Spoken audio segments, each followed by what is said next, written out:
Hello and welcome to Your Coaching Journey, a podcast for doctors about coaching. Whether you're a coaching doctor, a doctor who is learning to coach, or a doctor who'd like to build coaching into your professional life, then this is the podcast for you.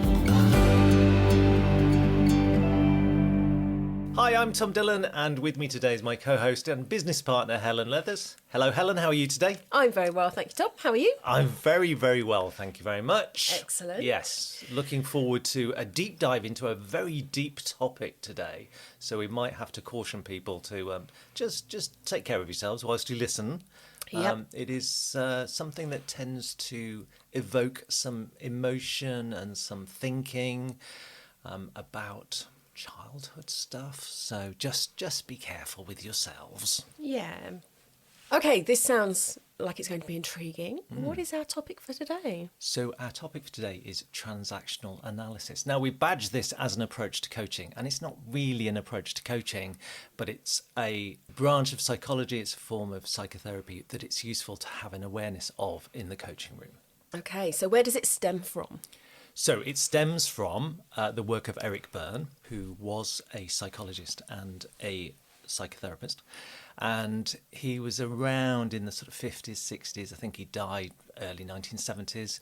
But at the height of his popularity in the 1960s. So he wrote a couple of books, one called Games People Play. Which we're not going to recommend. It hasn't stood the test of time. No. There are some psychological games in it and some psychological sexual games that he talks about. So it's really how people approach relationships and interactions. But it kind of makes uncomfortable reading now.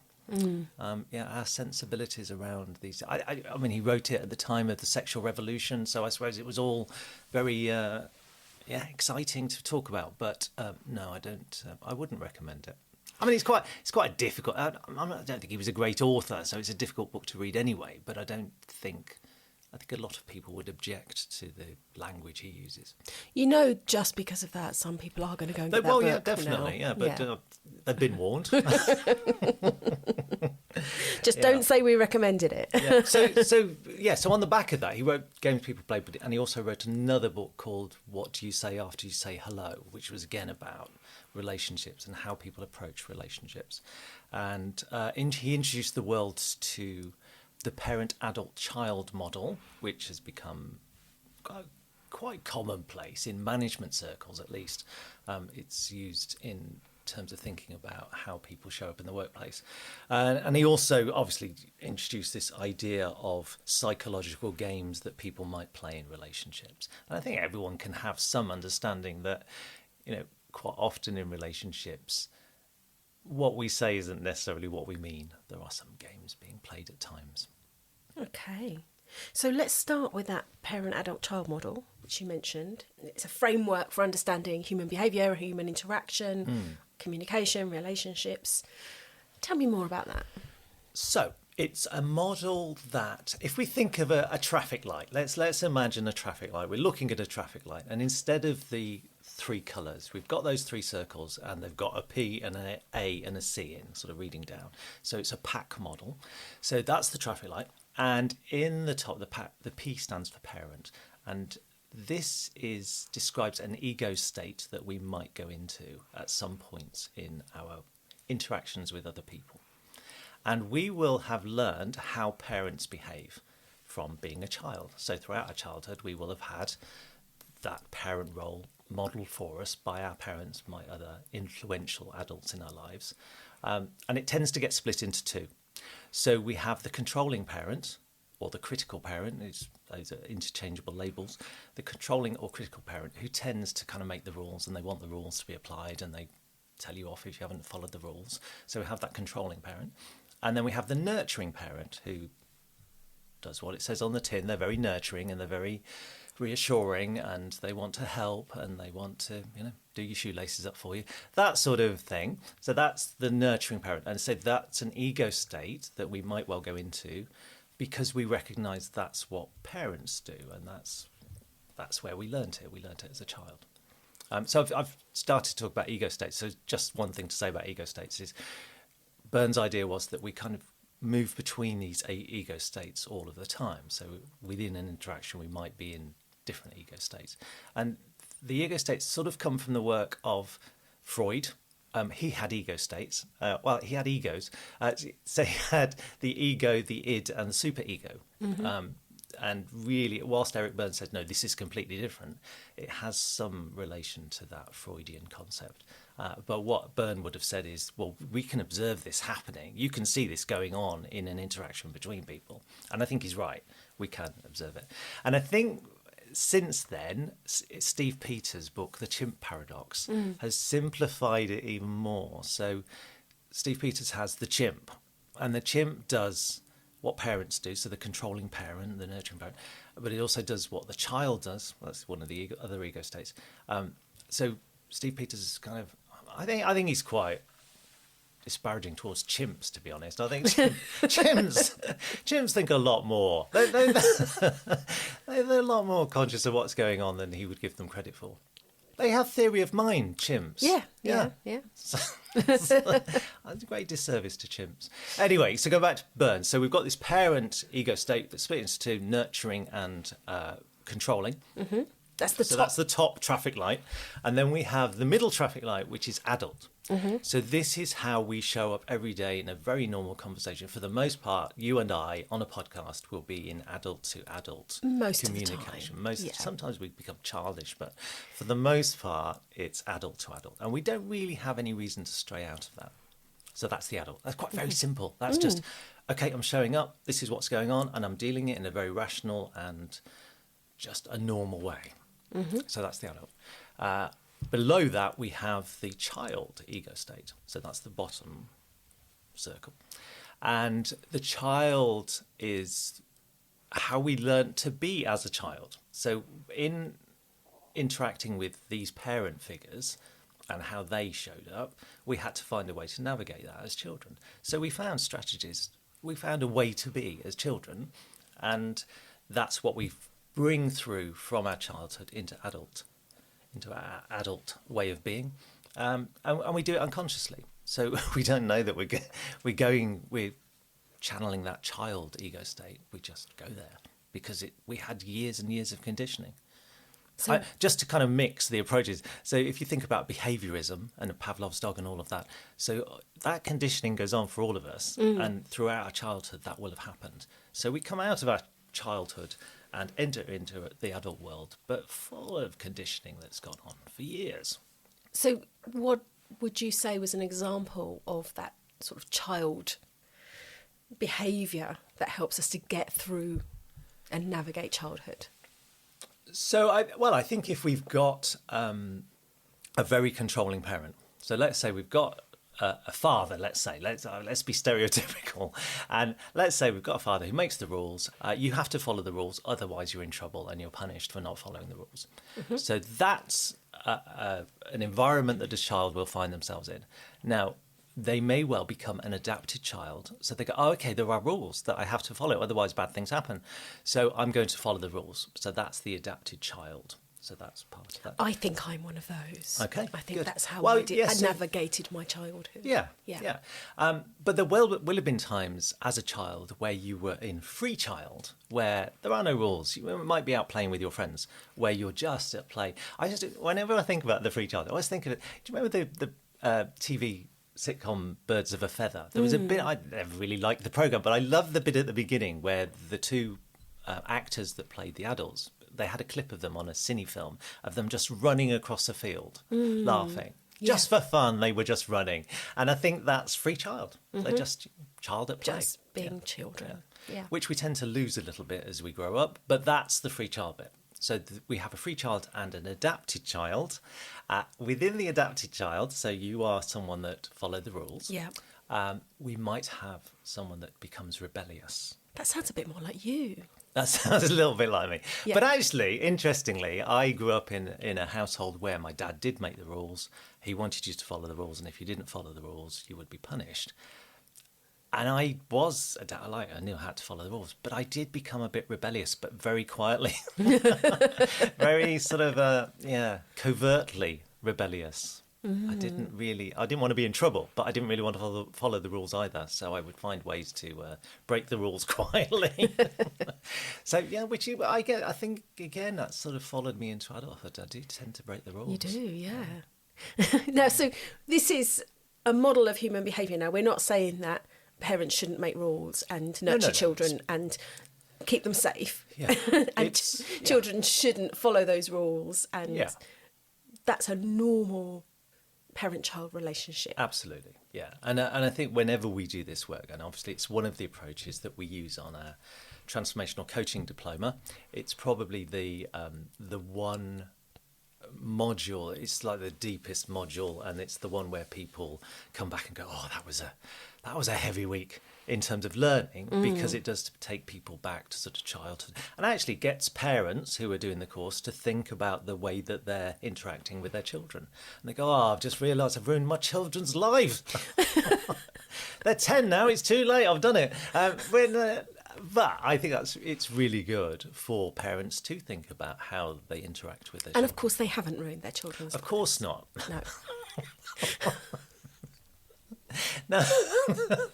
Way to go to promote the programme. Yes. Excellent.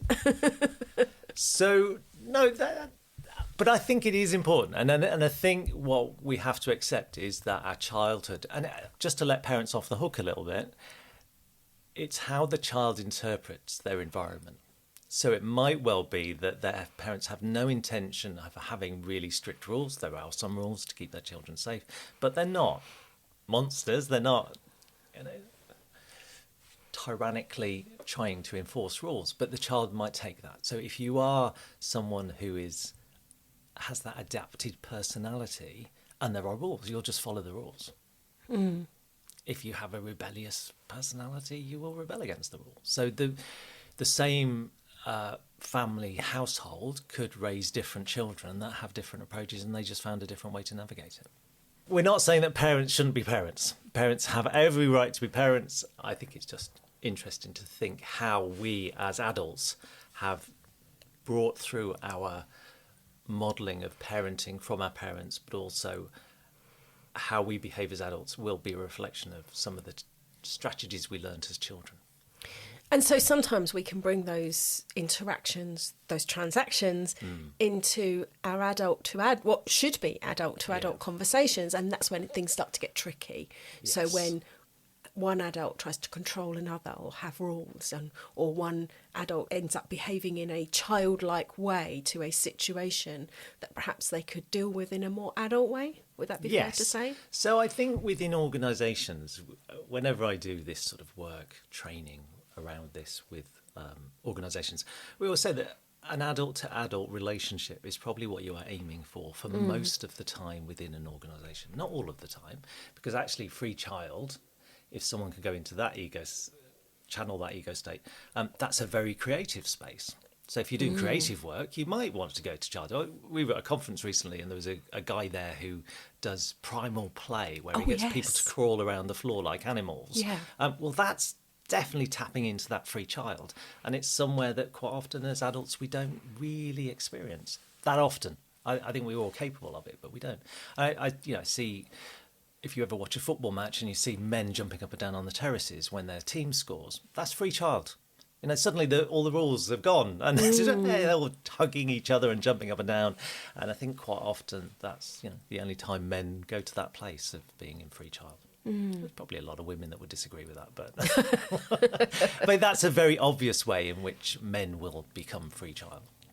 Yeah. So, on the whole, it would be good for us to have adult-to-adult interactions with people, but there are going to be times when we are in a different ego state.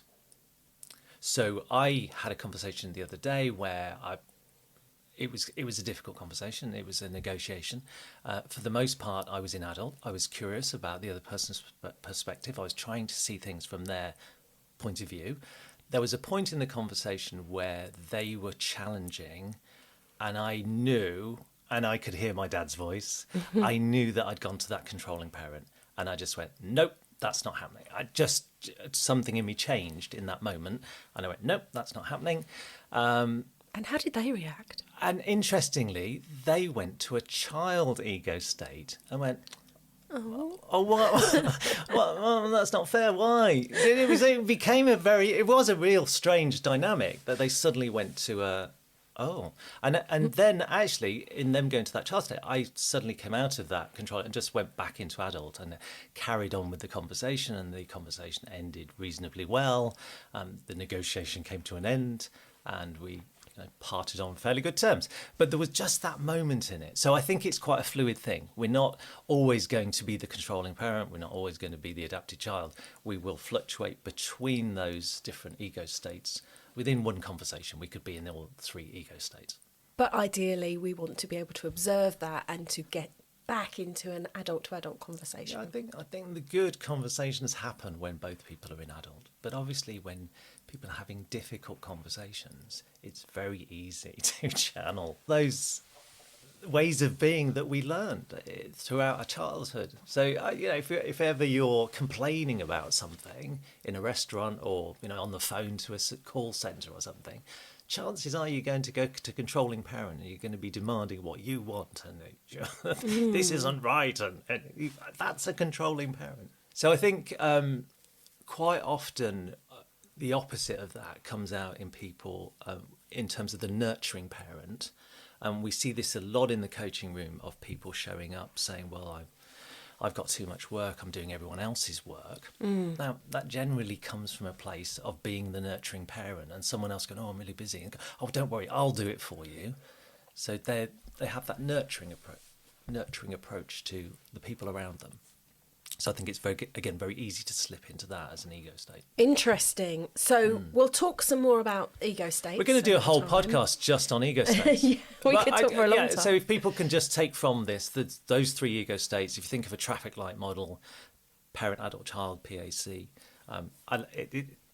it tends to get simplified to those three. But of course, we've got two parent states, we've got three childhood states, so we end up with 6 ego states instead of 3. But I think it's a useful model to sort of hang on to and to think about in terms of how people are being in the coaching room. Because obviously in the coaching room, we really want it to be adult to adult. We don't want them straying to child, and we don't want to be the nurturing parent or the controlling parent. Yeah. We just want them to be having a conversation with us. Yeah. And we'll share a little visual on the podcast page in the show notes about what that looks like, just in case you have a problem visualising traffic lights. You mentioned the idea of psychological games. When you talk about games, what are you talking about? Yes, so the psychological, I say some of them are quite weird, but and I read them and think, I'm not sure that's politically correct, but you can sort of see some of them. So one of the most obvious ones, and one that we will see in the coaching room, it will show up. I can guarantee anyone that's new to coaching, it will show up at time to time. We might have someone come to us and play a game called Why Don't You? And the answer is yes, but. So the why don't you, yes, but game. So someone will come to the coaching room and they'll say, well, I've got this real problem. I don't know what to do about it. I have no ideas at all. I need your help. And the coach will say, okay, well, why don't you do this? If they suddenly go into that very directive place because they don't know what else to do, they go, well, why don't you do this? And the coachee will say, no, I can't do that because of this. I go, okay, well, how about trying this then? No, that won't work because of this. Okay, well, what if you go and do this? And they go, that's not going to work either. Oh, do you know what? You're rubbish at this. I've come to you for help, and you're no help at all. That's been hopeless. So suddenly, now that's a game being played out. Now we fall into the trap as coaches if we start to make suggestions because we think, oh, well, they can't solve this. So we're treating them as a child where you're not capable of making your own choices here.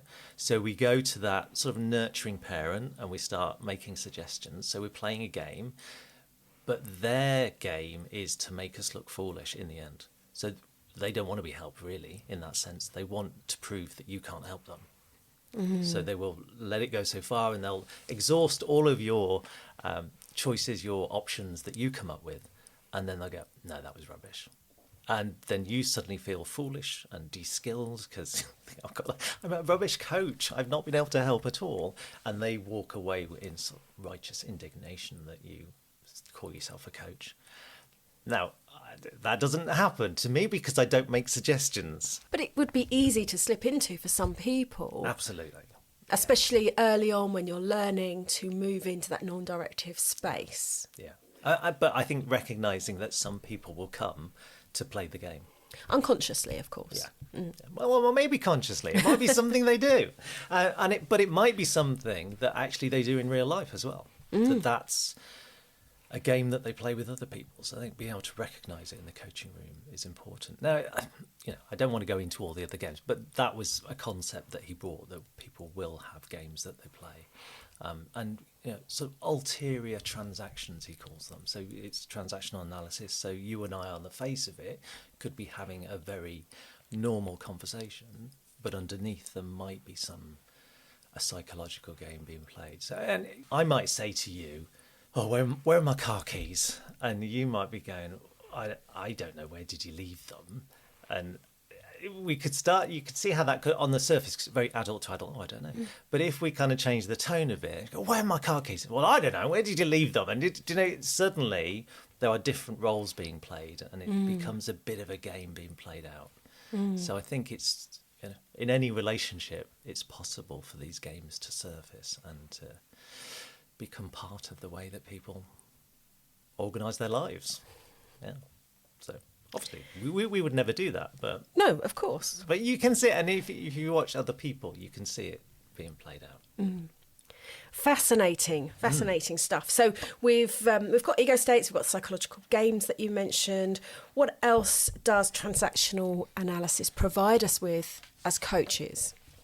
Well, actually, one of the extensions of the parent-adult-child model, so there was a different psychologist, not Eric Berne, this isn't Eric Berne's work, but on the back of Eric Berne's work, there was another psychologist called Stephen Karpman who came up with the drama triangle.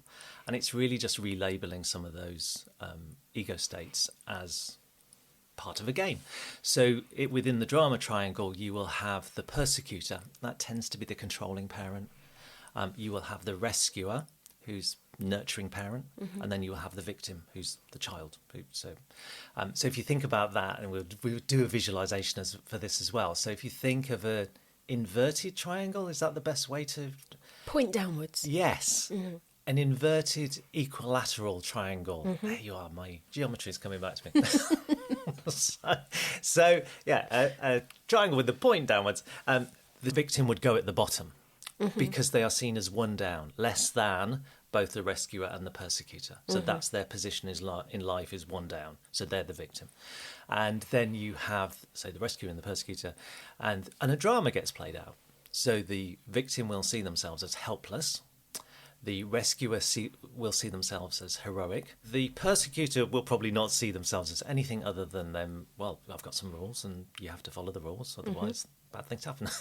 So they are perhaps seen by others as evil because they make demands of people. I feel like you need to put evil in inverted commas there a little bit. Yes. Yeah. Well, I say they wouldn't see themselves no, but no. Other people might. And obviously, there are situations in the world where bad things happen and there are real evil people and persecutors and there are real victims. So, I'm not making light of that. But within relationships and within organisations, I think it's quite possible for people to play those roles and create a drama where there really isn't anything going on. It's just a drama. And I quite often see this as, rather than those labels, having a winner's triangle where someone is, rather than being a victim, are vulnerable, rather than the rescuer, they're being supportive, and rather than being the persecutor, they're maybe powerful. But I think it's a mistake to relabel the triangle. I think we just need to get rid of the triangle. It's a drama triangle. We need to get rid of the drama. So let's not have a triangle. Let's just have adult-to-adult conversations going on. I think that's probably the best way to think about it. So I think that, along with this parent-adult-child model, I think the drama triangle is one of the most useful models to use in the coaching room, and one of the most useful models to have in your head as a coach, because if you've got someone turning up as a victim, it's very easy to step into that rescuer role and go, oh God, I really need to help this person, and you start to come up with ideas for them to resolve the problem rather than drawing it out of them. So we're trying, in the whole, that if we get rid of the triangle, we're trying to raise everyone up to the same level. So of being an adult. Yeah. So they're no longer one down from us. They're on the same level as us having an adult-to-adult conversation. But it's difficult. And I think a lot of the doctors that come to our course naturally have that rescuer tendency, because actually in their role as a doctor, quite often they are demonstrating compassion. And my idea of compassion is that we will feel driven to take steps to ease someone's suffering, which is absolutely right for a doctor, isn't it? We want them to. We Yes. want yes. We want them to ease our suffering. Yeah. So that's how doctors tend to show up as coaches as well, that they want to ease someone's suffering. So that's compassion. I think within the coaching room, what we're really working with is cognitive empathy, that we can understand why someone might feel like a victim. They feel that they own that space, but actually what we want them to do is perhaps start to think of themselves, well, I have some vulnerability in this space, but I also have some power as well, and I have some agency. I can make choices about what happens for me, so I don't have to be the victim. I can make decisions for myself. So I think within the drama triangle, we get rid of the triangle, we move everyone up, so we're having adult-to-adult conversations. But I think it's an interesting model that, say, shows up you can see it happening in the coaching. And that's where the why don't you, yes but game gets played. So people start to rescue, they can't rescue, and then they become the victim and are sort of persecuted by the original victim. Yeah. The roles shift round. Everything shifts. So they go, well, you're rubbish at this. So suddenly that's a very judgmental place, which is really the persecutor role of you being judgmental. And the rescuer becomes, oh, sorry. This sounds like something that we could do a whole other podcast on. Yes. Gosh, we got 2 new podcasts to do on the back of this. So I think it is something that we will come back to, because I want you to talk to you about some other useful elements of transactional analysis that we can connect with for the coaching room. Tell me about life scripts. Yeah, and I'm not going to say too much of this because it's quite an in-depth thing, and it's probably not something we're really going to be working with in the coaching room other than to recognise that they're there. So going back to what we were saying earlier about learning in our childhood how life works, it might well be that we learn that we just lose in life. That's our role, that we just have a losing script. So that might be how we show up. And I think, again, we might have this in the coaching room, that someone's, well, I can't do anything about this. They have that sort of victim role. But it might be something that they've learned as a childhood. Well, that's, that's me, and that's how I show up. Other people might have a winning script. Other people might have a more neutral script. Well, life is just life. But we will learn. And I think those also get taken through into relationships. So the script for a relationship is learned in childhood as well. So it might be that you're... so in my... family home, my dad was the controlling parent, my mum was the nurturing parent. Their relationship, my dad made the rules, my mum kind of was almost like an adapted child, and she sort of followed the rules. I think she rebelled at times, but for the most part she followed the rules. And I sort of learnt that was how parents... Now, me being a rebellious child, I absolutely went against that as an adult and thought, well, that's not how I want to live my life, and that's not how I want to have a relationship. I don't want to be a controlling parent. So I changed the script for myself, but I learnt that script and I thought, okay, well, that's not a script that I want, and I learnt to do something different. But you can see how it can easily move from generation to generation, that those scripts just go, okay, well, that's how parents behave. That's the script that we follow. And I think when it comes to relationships, we can follow those scripts in conversations that we have. So the way that we argue will probably get played out time and time again with the same result. And it could be that a very simple argument escalates to people shouting, and eventually a door slams, and that gets played out the same every time. Because that's how someone's learned that. Well, that's how you do arguments. That's the script. Or even perhaps we don't do arguments. Yes, which that is another could be the learning. script. Yeah. If we just avoid them at all costs, that's another script that we might have learned. So I think, again, it's really powerful. So we within the coaching room, it's not going to be something we're going to work a lot with, perhaps other than the relationship scripts that we are going to perhaps have played out for us, because when people come and they tell us their story and they go, well, this happened and he said this and I said that, and you can sort of see the script come to life in that sense. So it might be useful to then ask questions about, how do you normally have arguments, or how do you normally have conversations about this sort of stuff? And they might say, well, they tend to go like that. That's how they tend to play out. Yeah. So I think some recognition that there might be patterns of behaviour that are useful. It's useful I think it's just useful to have an awareness in the coaching. Yes, certainly gaining that perspective and having new thinking, and then recognising that maybe we can do things differently another time. Yeah. So it seems that TA can bring a lot to the coaching room, but a lot of it seems to verge on therapy. Yeah. Which might be a bit daunting for some people. How do we address this as a coach? Yeah, I know. I guess that's a whole new podcast, another podcast in itself around the difference between coaching and therapy, and are we as coaches straying into therapy where we shouldn't? So what I would say about TA is there's a deep psychological theory behind it. And when you start to look at some of the interplays of parent, adult, child, it all gets... So you can have the parent within the child, and it all gets very complex. So there's a whole theory behind it. But Eric Berne had the idea that this was useful stuff for people to know. The whole Games People Play book was to bring the model to life for people, and to introduce them to recognise how their relationships and their interactions might be working, and give them an understanding. So that's what we're doing in the coaching room. So we're not going to delve deep into the inner child and where that sits. It's very complex. So we're not doing that, but we can offer people an introduction to the theoretical models and to give them a better understanding of what might be going on in interactions between people, and how they're showing up in those interactions. I'm not a therapist. I don't do therapy. I can't do therapy. I've not learned how to do it. But I can have good coaching conversations. And sometimes that might result in someone having some therapy. So on the back of us having a coaching conversation, they might think, okay, this is something I want to explore more.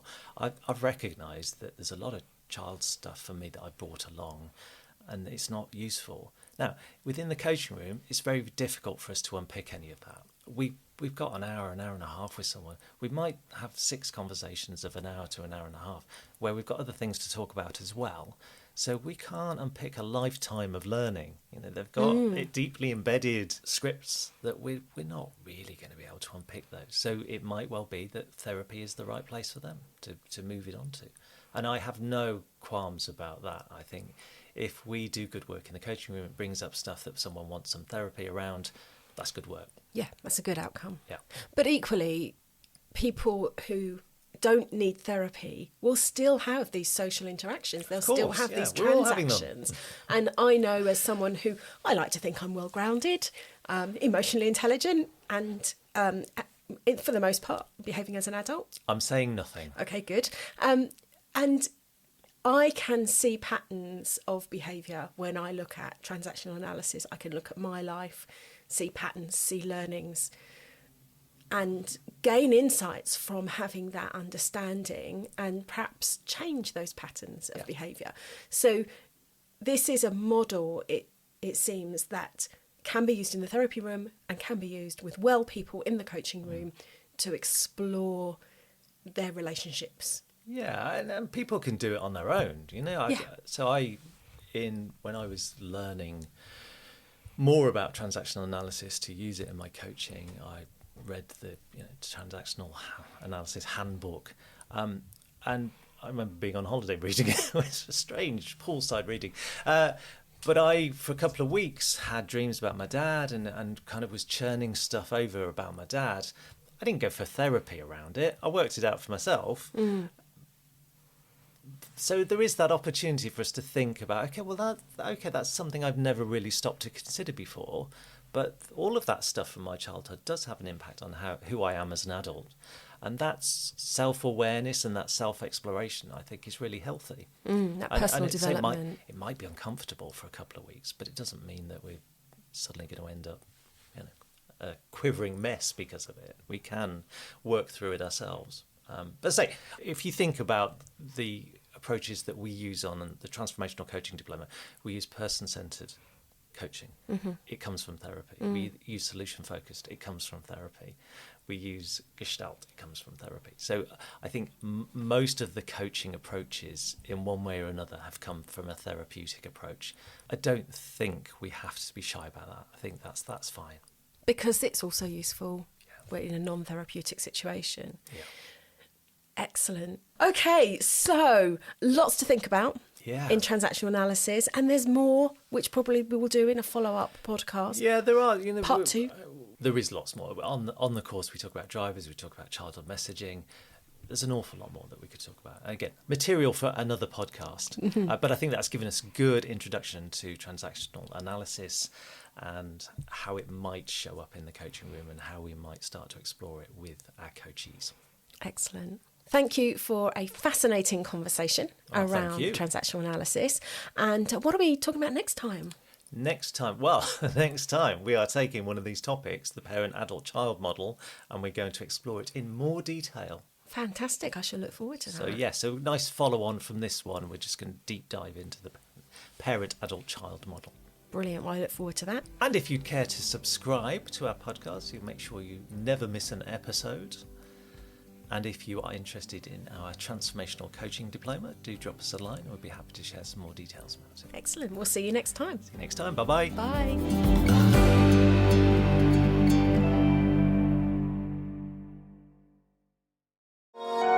This has been a Monkey Pants Productions podcast.